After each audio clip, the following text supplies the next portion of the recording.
Je me trouve sympa. Ambitieux. Il a de l'empathie. Très créateur. Et curiosité. Il est très fort en beaucoup de choses. Ambitieux, audacieux et communicatif. Déterminé, souriant, motivé et accessoirement impressionnant quand même.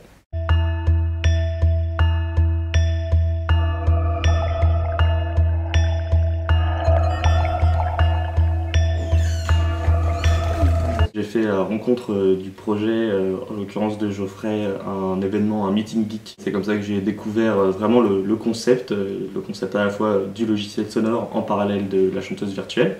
Ça a été inspiré donc des chanteuses virtuelles venant du Japon, mais donc la communauté de fans francophones désirait vraiment obtenir une chanteuse virtuelle qui pouvait utiliser le français comme langue première. Je ne sais pas composer musicalement, mais je télécharge des fichiers MIDI, donc, qui me donnent de la musique, et je fais chanter Alice sur des anciennes chansons de ma génération, on va dire.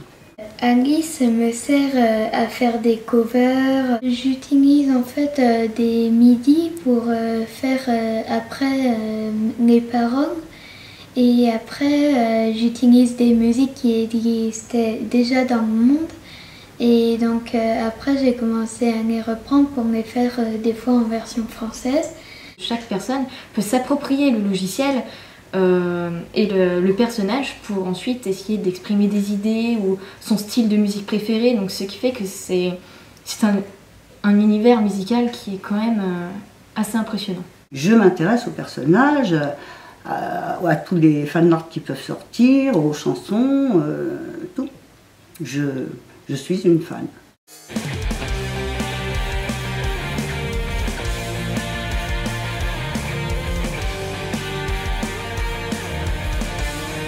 La force d'Alice, c'est son côté communautaire. C'est le fait que eux, ils instaurent un monde, un univers, et ils laissent les gens se l'approprier. L'univers se développe avec des petits personnages comme le chat. Lupin, c'est le chat d'Alice. Il y a une autre chanteuse qui va bientôt arriver. Alice est vouée à être la maman d'une grande famille de personnalités, numériques comme elle. Pour créer un clip vidéo avec une musique d'Alice, il faut quelqu'un qui puisse composer, quelqu'un qui puisse écrire les paroles, quelqu'un qui puisse peut-être dessiner et animer le clip vidéo. Ça demande donc un travail d'équipe et ça renforce l'idée de communauté, d'entraide entre les personnes. Ils se basent en plus vers des nouvelles technos qui sont le désir de faire des représentations holographiques, etc. Et c'est vraiment quelque chose que les gens vont aller chercher.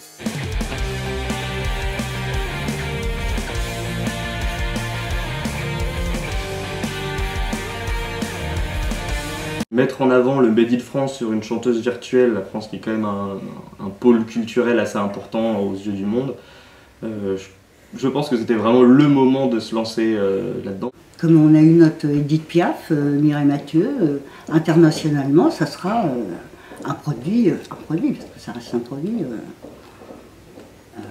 culturel français, francophone. Encourager Geoffrey et puis toute l'équipe à aller plus loin dans ce projet.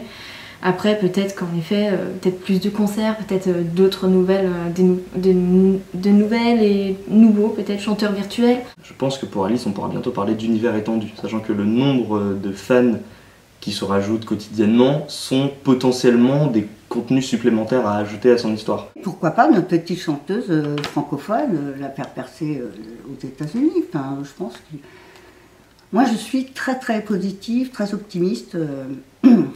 Je ne suis pas investisseur, si je pouvais, j'investirais.